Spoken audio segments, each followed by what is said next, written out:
এর ক্রিকেট টিমের সত্যি সত্যি অনেক বেশি দোয়ার প্রয়োজন, কারণ বাংলাদেশের সেমিফাইনাল খেলা তো অনেক কিছুর উপর ডিপেন্ড করে। যদি কিন্তু এই সেই অনেক কিছু ইমুকে বাচ্চা থাকা লাগবে, ইমুকে ময়রা জন লাগবো, তাইলে নানান সমীকরণের পরে যা বাংলাদেশের সেমিফাইনাল খেলতে হইব। তো এত সমীকরণের জন্য যে দোয়া প্রয়োজন, সেই দোয়ার জন্য অবশ্যই অনেক বেশি লোক বল প্রয়োজন। আর সেই লোক বলের প্রয়োজন হলে তাদের অবসর সময় দরকার, মানে এত দোয়া করতে হলে তো অবসর লাগবে। সেই অবসরের জন্য বাংলাদেশের নির্বাহী আদেশে একটা ছুটি ঘোষণা করে দেয়, এবং ছুটিতে উল্লেখ থাকবে বাংলাদেশ ক্রিকেট টিমের জন্য দোয়া বাধ্যতামূলক। দোয়া ছাড়া আর তো কোনো উপায় নেই।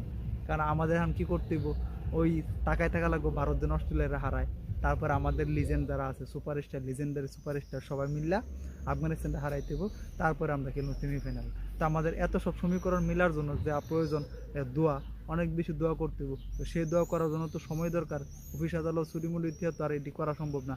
তো আমাদের কাজ হচ্ছে অফিস আদালত সব বাদ দিয়া, চাকরি টাকরি সব বাদ দিয়া নামাজের বিছনায় বসে দোয়া করা, লাগা দোয়া।